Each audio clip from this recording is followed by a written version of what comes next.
Deep Space Nine. You'll never find a more wretched hive of scum and villain... 1 second, hold on. Okay. Deep Space Nine. A space station bustling with intrigue, diplomacy, and enough drama to fill the Alpha Quadrant.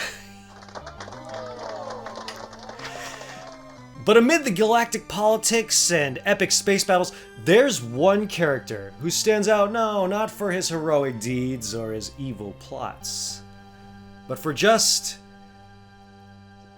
sitting there.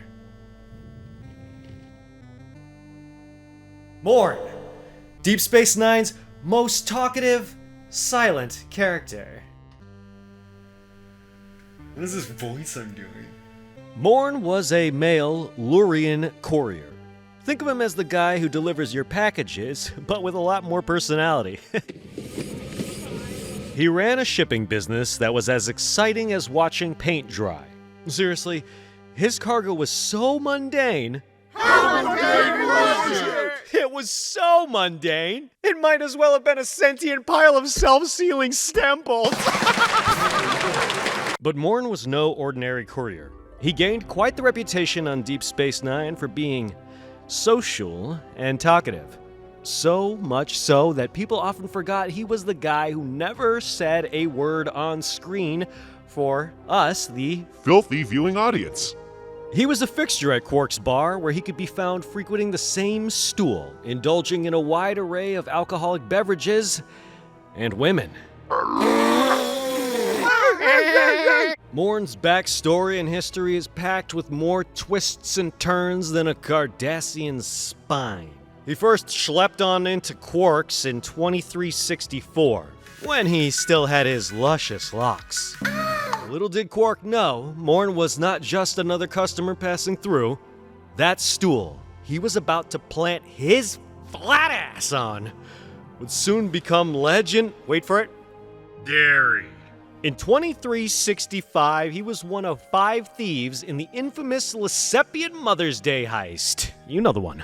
The gang managed to nab 1,000 bricks of gold-pressed latinum. A heist so bold it might as well have been called Operation... Oh, never mind. I mean, if you gotta ask, you'll never know. Morn was clever, though. He had to be, as one of 18 brothers and sisters. He managed to extract the latinum from the bricks and store it in his second stomach. Yes, that's right. His second stomach.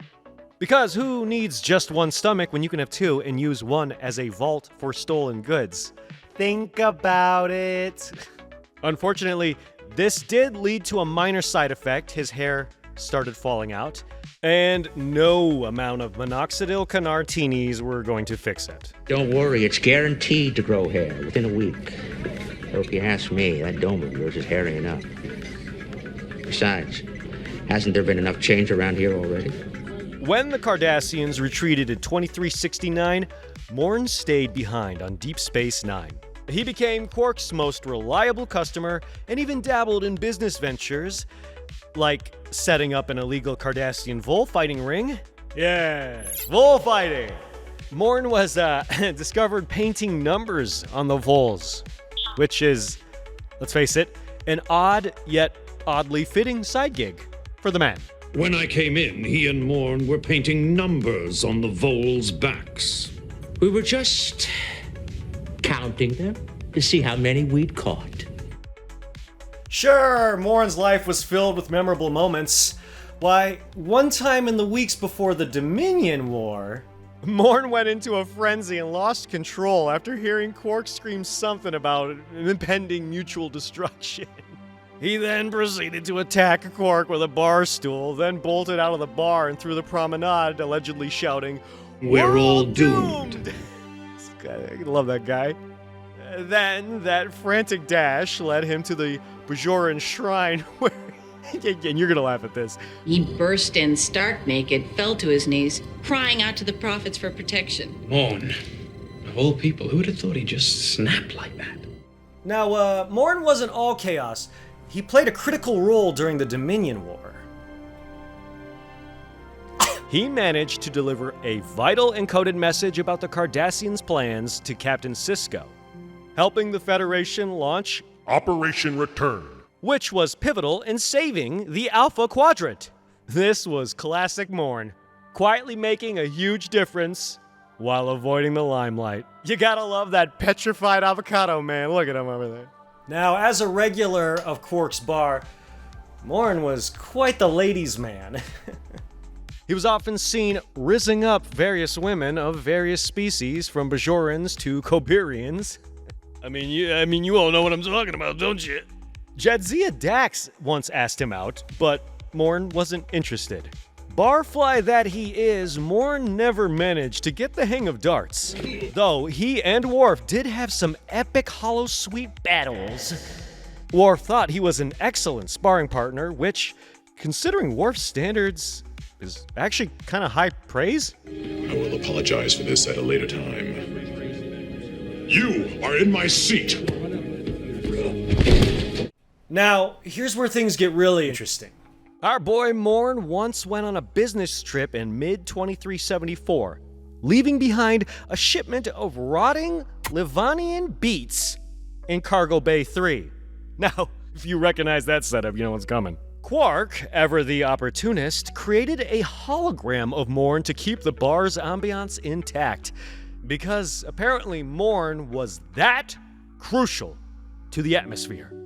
Tragically, Quark soon learned that Morn's cargo ship had been lost in an ion storm, and Morn was presumed dead. But, as it turns out, Morn had faked his own death to evade his old heist partners. That's right, the ones from before. Alas, he needed a little help from Quark to throw them off his scent, and, in return, offered him a portion of the latinum he'd hidden. Ha! Iconic Morn. Never one to let a good opportunity slip by.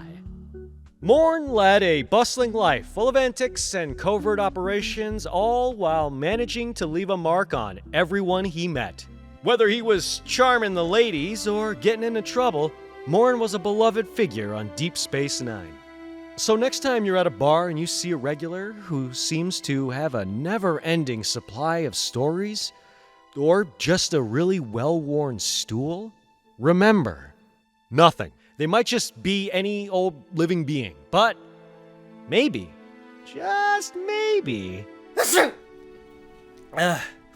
They might just be our universe's very own Morn. But probably not. Until next time, keep your drinks cold and your secrets safe. Thanks for watching. Live long and prosper.